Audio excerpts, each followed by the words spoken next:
निवडणूक आयोगात महत्त्वाची सुनावणी सुरू होते त्याच्या आधी दिल्लीमध्ये राष्ट्रवादीच्या शरद पवार गटाची विस्तारित कार्यसमितीची बैठक पार पडली।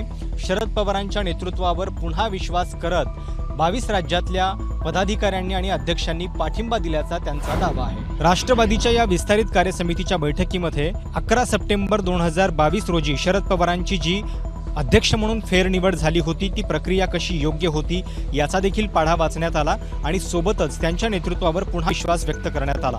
निवडणूक आयोगाचा निकाल जर विपरीत झाला तर त्याची तयारी सगळ्या पदाधिकाऱ्यांची असावी या दृष्टीने सुद्धा काही मंथन या संपूर्ण बैठकीमध्ये करण्यात आलं। घटनेच्या प्रतिबद्दल नुकताच संविधानाच्या प्रतींमधून समाजवाद आणि धर्मनिरपेक्ष हा शब्द वगळल्यामुळे जो वाद झाला होता त्याच्याबद्दल सुद्धा निषेध राष्ट्रवादीच्या बैठकीमध्ये व्यक्त करण्यात आला। आता उद्या निवडणूक आयोगामध्ये नेमकं काय होतंय हे पाहणं महत्त्वाचं असेल। राष्ट्रवादीच्या विस्तारित कार्यसमितीच्या या बैठकीला सुप्रिया सुळे महाराष्ट्रातल्या कार्यक्रमामुळे हजर नव्हत्या।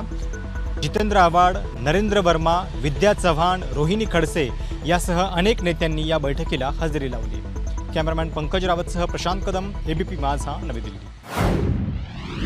राष्ट्रवादी पक्ष आणि चिन्हाचा वापर करण्याचा अधिकार आम्हालाच आहे, त्यामुळे निवडणूक आयोगाने काहीही निर्णय दिला तरी चिंता करण्याची गरज नाही असा विश्वास राष्ट्रवादीचे अध्यक्ष शरद पवार यांनी पदाधिकाऱ्यांना दिला आहे। दिल्लीमध्ये राष्ट्रवादीच्या शरद पवार गटाच्या विस्तारित कार्यसमितीची बैठक पार पडली। या बैठकीत पवारांनी भाजपवरती सडकून टीका केली।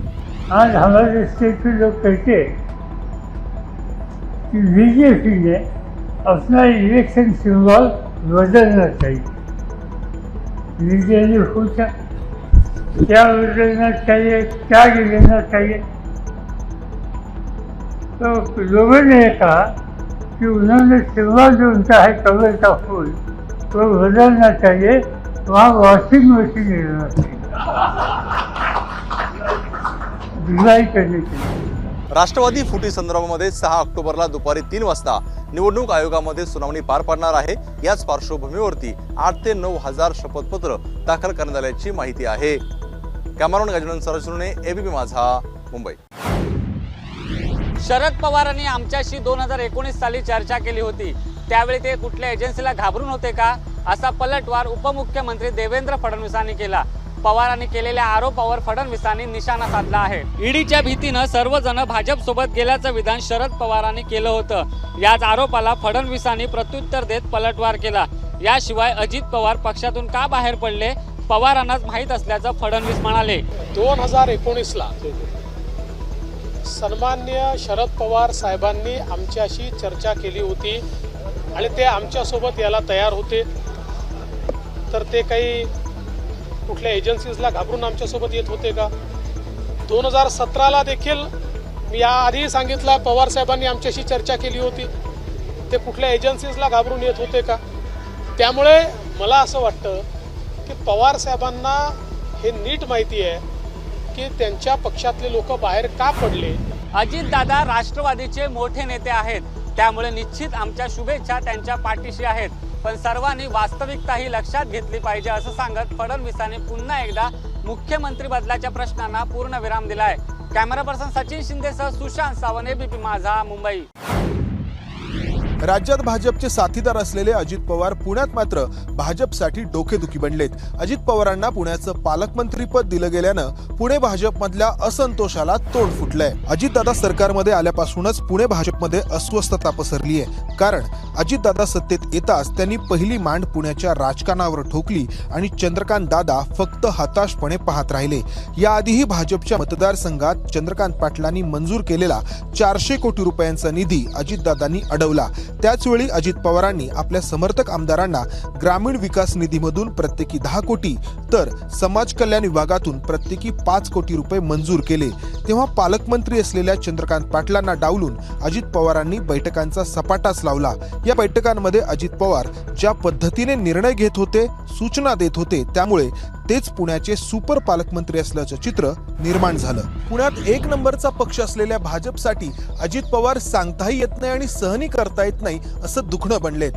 कॅमेरामन अमोल गवाळेसह मंदार गोंजारी, एबीपी माझा, पुणे। पोलीस महासंचालकपदी रश्मी शुक्लांच्या नियुक्ती संदर्भातलं अभिनंदनाचं ट्विट मंत्री सुधीर मुनगंटीवार यांनी केलं। मात्र काही वेळातच हे ट्विट डिलीट करण्याची वेळ मुनगंटीवारांवर आली। महाराष्ट्र राज्याच्या पोलीस महासंचालकपदी रश्मी शुक्ला यांची नियुक्ती झाल्याची माहिती भाजप नेते सुधीर मुनगंटीवार यांनी दिली। त्यांनी या संदर्भात ट्विट केलं, मात्र याबाबत गृह मंत्रालयाकडून कोणतीच अधिकृत माहिती देण्यात आली नव्हती। महाराष्ट्र राज्याच्या पोलीस महासंचालकपदी श्रीमती रश्मी शुक्ला यांची नियुक्ती झाल्याबद्दल त्यांचं मनपूर्वक अभिनंदन अशा आशयाचं ट्विट होतं। मात्र शुक्लांच्या नियुक्तीच्या बातमीचं गृह मंत्रालयानं खंडन केलं आणि काही वेळातच मुनगंटीवार यांनी रश्मी शुक्लांसंदर्भात केलेलं हे ट्विट डिलीट करण्याची वेळ आली। याशिवाय मुनगंटीवार यांनी रश्मी शुक्लांच्या अभिनंदनाबरोबर रजनीश शेठ यांच्याही अभिनंदनाचं ट्विट केलं होतं, मात्र ते ट्विट डिलीट केलेलं नाही। रश्मी शुक्ला यांना फोन टॅपिंग प्रकरणामध्ये काही दिवसांपूर्वीच क्लीन चिट मिळाली। या क्लीन चिट नंतर त्यांची पोलीस महासंचालकपदी वर्णी लागणार अशी शक्यता वर्तवण्यात येते। कॅमेरामॅन अनिल संगरेसह वेदांत नेब, एबीपी माझा, मुंबई। भाजपच्या मेहरबानीमुळेच हसन मुश्रीफ यांना कोल्हापूरचे पालकमंत्रीपद मिळाले आहे आणि त्यामुळेच त्यांनी भाजपच्या चौकटीत राहून काम करावं अशा पद्धतीचा इशारा भाजपचे नेते समरजित सिंह घाटगे यांनी दिला आहे। राष्ट्रवादीचे नेते मंत्री हसन मुश्रीफ यांना कोल्हापूरचं पालकमंत्रीपद मिळाल्यानंतर भाजपची जिल्ह्यातील अवस्था सांगताही येत नाही आणि बोलताही येत नाही अशी झाली आहे। या पार्श्वभूमीवर मुश्रीफ यांच्यावर दुसऱ्याच दिवशी थेट समरजित सिंह घाटगे यांनी हल्लाबोल केला आहे। भाजपच्या मेहरबानीमुळेच हसन मुश्रीफ यांना पालकमंत्रीपद मिळाले आहे हे त्यांनी विसरू नये। भाजपच्या चौकटीतच राहून त्यांना काम करावं लागेल। ज्या ज्या ठिकाणी चौकट ओलांडतील त्या ठिकाणी मी त्यांच्यासमोर उभा आहे। मुश्रीफ मुख्यमंत्री झाले तरी मला फरक पडत नाही, पालकमंत्री तर सोडाच, त्यांच्याशी माझा संघर्ष अटळ आहे। संघर्ष जितना बडा होगा जीत उतनी शानदार होगी असा इशारा वजा आव्हान घाटगे यांनी दिलं आहे। हसन मुश्रीफ यांनी कोल्हापूरचं पालकमंत्रीपद मिळाल्यामुळे स्वप्नपूर्ती झाल्याची भावना बोलून दाखवली। 2019 मध्ये महाविकास आघाडीचं सरकार आलं होतं, त्यावेळी कोल्हापूरचं पालकमंत्रीपद मिळेल अशी आशा होती, मात्र ती कसर आता भरून निघाली असंही ते म्हणाले। विजय केसरकर, एबीपी माझा, कोल्हापूर।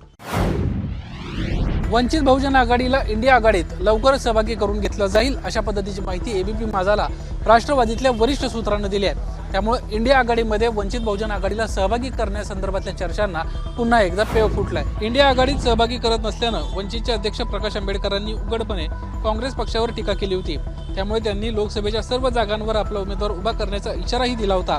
पण काही दिवसांपूर्वी शरद पवार आणि प्रकाश आंबेडकर यांच्यात सकारात्मक बैठक झाली, त्यामुळे वंचितचा लवकरच इंडिया आघाडीत समावेश होणार असल्याचं देखील बोललं जात आहे।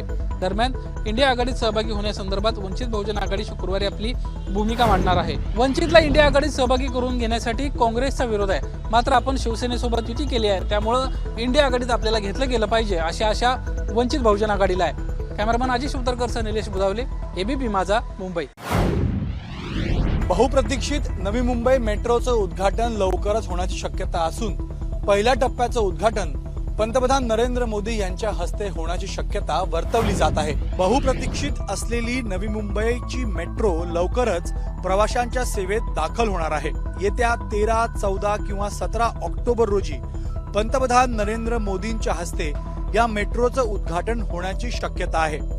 काहीच दिवसांपूर्वी पंतप्रधान नरेंद्र मोदींनी पुणे मेट्रोचं उद्घाटन केलं होतं। त्यानंतर आता नवी मुंबईकरांना मेट्रोची प्रतीक्षा लागून राहिली आहे। या मेट्रोमुळे नवी मुंबईकरांचा प्रवास देखील सुखर आणि जलद होण्यास मदत होईल। गेल्या 12 वर्षांपासून नवी मुंबईकर मेट्रोच्या प्रतीक्षेत आहेत। 1 मे 2011 रोजी नवी मुंबई मेट्रोचं भूमिपूजन तत्कालीन मुख्यमंत्री पृथ्वीराज चव्हाणांनी केलं होतं। तेव्हापासून या मेट्रोचा तिढा काही केला सुटत नव्हता। परंतु सिडकोच्या नवी मुंबई मेट्रो प्रकल्पातील मार्ग क्रमांक 1 वरील सेंट्रल पार्क ते बेलापूर स्थानक या स्थानकादरम्यान प्रवासी वाहतूक सुरू करण्याकरिता मेट्रो रेल्वे सुरक्षा आयुक्तांनी परवानगी दिली। लवकरच बेलापूर ते पेंधर या मार्गावर प्रवासी वाहतुकीची प्रतीक्षा आहे। यामुळे तळोजा, कळंबोली, खारघर, पनवेल या भागासाठी ही मेट्रो मोठा आधार ठरणार आहे। Cameraman Deepesh महाजनसह Ganesh Thakur, ABP Majha, Mumbai. आगामी लोकसभा निवडणुकीच्या पार्श्वभूमीवर तसेच सेवा समर्पण अभियानांतर्गत नमो प्रदर्शन सध्या देशभर राबवलं जात आहे। त्याचाच एक भाग म्हणून सध्या भाजप मुंबईकडून मुंबईत छत्रपती शिवाजी महाराज पार्क म्हणजेच दादर परिसरामध्ये देखील नमो प्रदर्शन भरवण्यात आलेले आहे। गेल्या 9 वर्षात पंतप्रधान नरेंद्र मोदी आणि केंद्र सरकारने जे निर्णय घेतलेले आहेत त्याबाबत या पोस्टर मार्फत आढावा या ठिकाणी मांडण्यात आलेला आहे।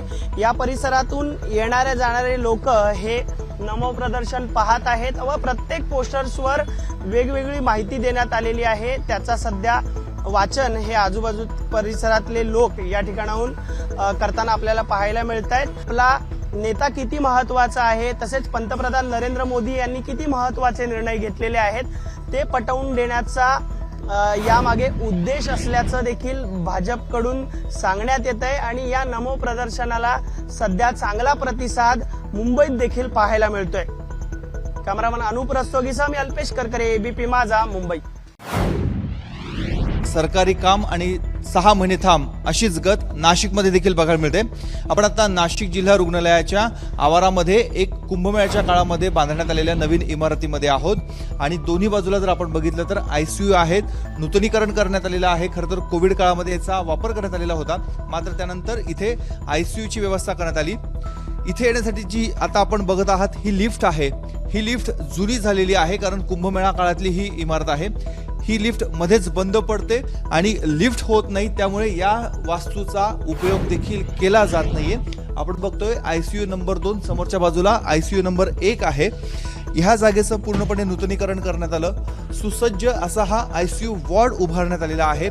पडदे टाकलेले आहेत, सगळी यंत्रसामुग्री इथे आहे, परंतु या जागेचा वापर होत नाही कारण इथे येण्यासाठी लिफ्टच नाहीये. इथे जेवढ्या स्टाफची आवश्यकता आहे तेवढा स्टाफ देखील मंजूर आहे, परंतु जोपर्यंत हे कामं होत नाही तोपर्यंत स्टाफ देखील इथे कार्यान्वित करता येणार नाही आणि ह्या वास्तूचा उपयोग देखील केला जात नाही. त्यामुळे एखादी दुर्घटना घडल्यानंतर जागा होण्यापेक्षा आधीच उपाययोजना केलेली बरी, हे सरकारच्या का लक्षात येत नाही, हा प्रश्न नाशिक बंध उपस्थित होतोय.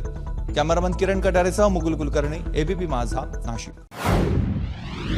धुळ्यात डीजेच्या आवाजामुळे 15 पोलीस कर्मचाऱ्यांना कर्णदोष झाला असून विसर्जन मिरवणुकीनंतर या 15 पोलीस कर्मचाऱ्यांवर उपचार करण्यात आले. गणेश विसर्जनानंतर डीजेवर लावण्यात आलेल्या लेझर शोमुळे अनेकांना डोळ्यांचा त्रास सुरू झाल्याच्या घटना समोर आलेल्या असतानाच धुळ्यात गणेश विसर्जनासाठी बंदोबस्ताला असणाऱ्या 15 कर्मचाऱ्यांना कानाचा त्रास झाल्याची माहिती समोर आली आहे. गणेश विसर्जनावेळी बंदोबस्तावर असणाऱ्या या कर्मचाऱ्यांनी खासगी रुग्णालयात उपचार घेतले असून यामुळे कायदा सुव्यवस्था सांभाळणाऱ्या पोलीस कर्मचाऱ्यांना डीजेच्या त्रासाला सामोरं जावं लागल्याने आता यावर पोलीस प्रशासन काय कारवाई करतं हे पाहणं महत्त्वाचं असणार आहे. मात्र दुसरीकडे पोलीस कर्मचाऱ्यांना डीजेच्या आवाजामुळे त्रास द्यायची कुठलीही माहिती नाही, परंतु त्याबाबत माहिती घेऊन संबंधित डीजे चालकांवर कारवाई करणार असल्याची माहिती पोलीस अधीक्षक संजय बारकुंड यांनी दिली. गणेशोत्सव मिरवणुकीत ढोल ताशासह आता सध्या डीजेचा ट्रेंड सुरू झाला आहे. डीजेच्या तालावर थिरकत गणपती बाप्पाला निरोप देण्यात येतो खरा, पण त्यामुळे अनेकांना असह्य वेदना सहन कराव्या लागत आहेत. कॅमेरा पर्सन नागिंद मोरेसह धनंजय दीक्षित, एबीपी माझा, धुळे. वाशिमच्या शिरपूर जैन इथं जैन मंदिरात पुन्हा एकदा दोन्ही पंथांमध्ये वाद पाहायला मिळाला. दिगंबर पंथी आणि श्वेतांबर पंथीमध्ये हा वाद झाल्याचं चित्र पाहायला मिळालं. आता वादानंतर दोन्ही पंथीयांना 3-3 तासासाठी पूजेचा वेळ देण्यात आला आहे. जैन धर्माची काशी अशी ओळख असलेल्या वाशिमच्या मंदिरात दोन्ही पंथ आपसात भिडल्याचं दिसून आलं. त्यानंतर श्वेतांबर पंथीयांना 3 तास आणि दिगंबर पंथीयांना 3 तासाचा वेळ पूजेसाठी देण्यात आला. पण वेळ संपल्यावरही दिगंबरपंथीय महिला मंदिराच्या बाहेर न आल्यानं काही श्वेतांबर पंथीयांनी या महिलेला बाहेर काढलं. त्यामुळं संतप्त झालेल्या दोन्ही गटात जोरदार हाणामारी झाली. या घटनेची माहिती मिळताच शिरपूर पोलीस घटनास्थळी दाखल झाले. मात्र दोन्ही पंथीयांनी मंदिराच्या बाहेर ठिय्या मांडला होता. त्यामुळं मंदिर परिसरात तणावाचं वातावरण होतं. खरं तर काही महिन्यापूर्वी अटी शर्तीवर हे मंदिर भाविकांसाठी उघड करण्याची परवानगी सर्वोच्च न्यायालयाने दिली होती. मंदिर उघडल्यावर लेपन प्रक्रियेवरून वाद उफळून आला होता, मात्र प्रशासनाच्या मध्यस्थीने तो वाद मिटला. त्यात आजच्या घटनेची भर पडली आहे. त्यामुळे या वादावर कायमचा तोडगा काढण्याची मागणी केली जात आहे. मनोज जयसाल, एबीपी माझा, शिरपूर जैन, वाशिम. गेल्या काही तासांमध्ये मुंबईची हवा गुणवत्ता पुन्हा खालावली आहे. त्यामुळे ऑक्टोबर हिट सोबतच मुंबईकरांना आपल्या आरोग्याची काळजी देखील घ्यावी लागणार आहे. देशातल्या काही महत्त्वाच्या शहरांमध्ये हवेच्या गुणवत्तेसंदर्भात 2019 ते 2023 अशी 4 वर्ष अभ्यास करण्यात आलाय, ज्यामध्ये ऑक्टोबर ते मार्च या महिन्यांच्या दरम्यान हवेची गुणवत्ता खालवत असल्याचं दिसून आलंय. दिल्ली, बंगळुरू, कोलकाता, लखनौ, पटना आणि मुंबई अशा मोठ्या शहरांमध्ये प्रदूषण वाढून हवा प्रदूषित होत असल्याचं जाणवलंय. मुंबईत पावसाळ्यात धूळ कमी प्रमाणात उडते, त्यामुळे हवा बऱ्यापैकी चांगली असते. पण ऑक्टोबर नंतर मुंबईतल्या हवेची गुणवत्ता मॉडरेट श्रेणीत दिसत आहे. दिल्ली आणि पटण्यातही हवेची गुणवत्ता मोठ्या प्रमाणावर घसरल्याचं दिसून आलंय. हवेची गुणवत्ता घसरल्यानं नागरिकांना श्वसनाचे आजार होऊ शकतात, सोबतच थकवा देखील जाणवू शकतो. त्यामुळे डॉक्टरांच्या सल्ल्यानं आरोग्याची काळजी घेणं गरजेचं आहे. कॅमेरामॅन अनिल पवार सह वैशिक मुठाळ, एबीपी माझा, मुंबई. एबीपी माझा, उघडा डोळे बघा नीट.